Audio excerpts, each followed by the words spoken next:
बरीस्थित बालियापाल ग्रामरू प्रतिक्रिया प्रकाश कले home guard platoon commander Ranjan Kumar Mallik. Jajpur जिला बरी बालियापाल ग्रामरू प्रतिक्रिया प्रकाश कले home guard platoon commander Ranjan Kumar Mallik. विभिन्न दाबी नहीं से बारंबार सरकार द्वारस्थ हो दाबीपत्र प्रदान करछन्ती।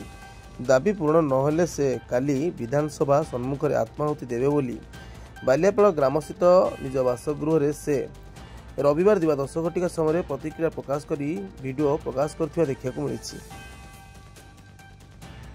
ओडिशा रे कार्यरत थिबा समस्त 17,000 20,000 होमगार्ड भाई भौणी अन्य पक्षरे हमर ओडिशा रे बसवास करुथिबा 4.5 कोटी जनता को मोर भूमिष्ठ प्रणाम।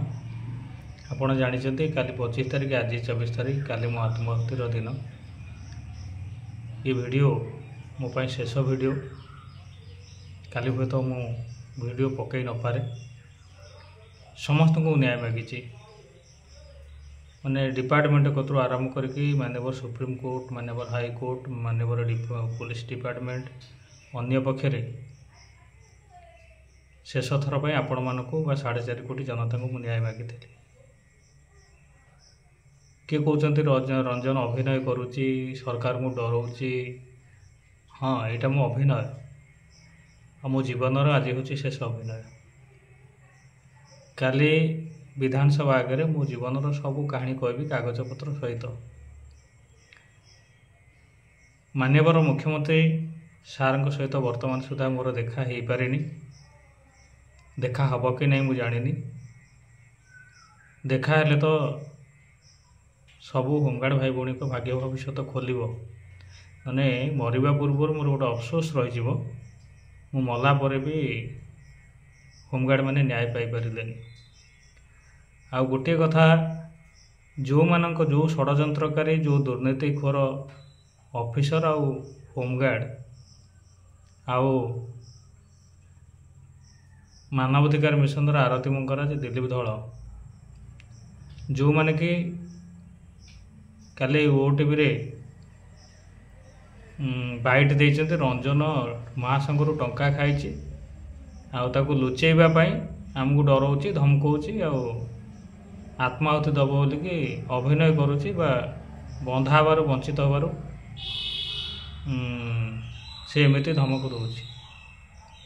मु रोल करुच्ची कि रियली करी सेटा तो काली विधानसभा आगे जना पड़ो। आ ओडिशार प्रत्येक होमगार्ड काली जाइए विधानसभा आगे पहुँचे 100%।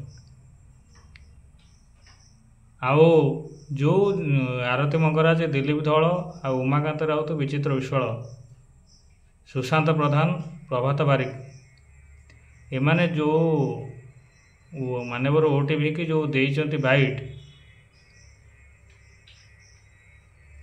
से माने भी से माननीय मुख्यमंत्री षड्यंत्रकारी गोटे गोटे अंश गोटे गोटे भाग एमान होचंती कंढेई ताको पछपटे जो महाशय रिमोट धरिकी चलाउचंती निजको बचेइबा से भल भाव जानी सारे रंजन मो नारे भी मुख्यमंत्री सार को कहब से पछरे रहीकि आगक एमान को पेलिकी काम करुचंती। काली गोटे दिन मते सॉरी पहर दिन गोटे दिन मते उठेकी नवापाई मो घर सबु प्रकार योजना करा जायथिला।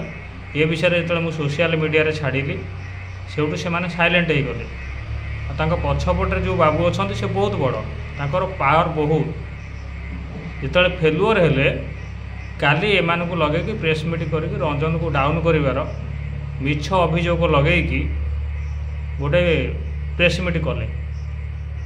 परवर्ती मुहूर्त में मुझे जानिली ओटीवी प्रतिनिधि मान पाखु से मोर प्रतिक्रिया देइथिली मो सबू कथा कही किंतु गोटे शॉर्ट केते पद कथा ओटीवी रे बाजी किंतु संपूर्ण मो मन कथा मुझे जोटा कही सेटा बाजिनी। मु एक कथा भी कहूँ एते दिन है निर्यातित हेले आउ गोटे दिन कष्ट मष्ट सहीजी काली तो मो जीवन शेष दिन। माननीय मुख्यमंत्री सार को काली यदि मरिया पूर्व देखा तो भल कथा निश्चय किंतु आत्माहुति दबा पूर्वर यदि मुख्यमंत्री सार सहित देखा हो पाइला ताले ओडिशार 17,000 होमगार्ड भाई भौणी माने ମୁକ୍ତି ପାଇଯିବେ ଦୁର୍ନୀତିରୁ। ଆଉ ମାନ୍ୟବର ମୁଖ୍ୟମନ୍ତ୍ରୀଙ୍କ ପାଇଁ ଯେଉଁ ଷଡ଼ଯନ୍ତ୍ର କରାଯାଇଛି ସେ ଷଡ଼ଯନ୍ତ୍ରର ମଧ୍ୟ ପର୍ଦ୍ଦାଫାଶ ହେବ। ମୁଁ ଏତିକି କହିବି, ଆଉ ଭିଡ଼ିଓ ପକାଇ ପାରେ ନ ପକାଇ ପାରେ। ମୁଁ ଯେଉଁ ପରିବେଶରେ ବସବାସ କରିଛି, ମୁଁ ଯେଉଁ ପରିବେଶରେ 40 ବର୍ଷ ହେଲା ବସବାସ କରିଛି, କୌଣସି ବ୍ୟକ୍ତିଙ୍କୁ, କୌଣସି ଭାଇ ଭଉଣୀକୁ, ମା ଭଉଣୀକୁ ଯଦି ମୋ ବ୍ୟବହାର ଖରାପ ଲାଗିଥାଏ ମୋତେ କ୍ଷମା କରିଦେବେ।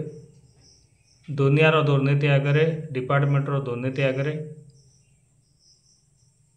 ମୁଁ ହାରିଯାଇଛି, ନିର୍ଯାତିତ ହୋଇଛି, ଯେଉଁଥିପାଇଁ ଆଜି ଆତ୍ମହତ୍ୟାର ବାଟ ବାଛିଛି। ମାନ୍ୟବର ମୁଖ୍ୟମନ୍ତ୍ରୀ ସାର୍ଙ୍କୁ ମୁଁ କହି ରଖିବା ପାଇଁ ଚାହେଁ, ଆପଣଙ୍କ ବିରୁଦ୍ଧରେ ମୋର ଗୋଟିଏ ଅଭିଯୋଗ ନାହିଁ।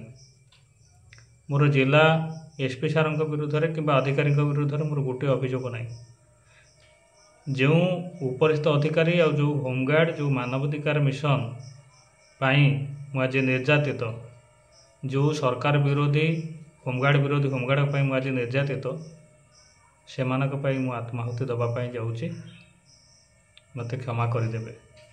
ଜୟ ଜଗନ୍ନାଥ।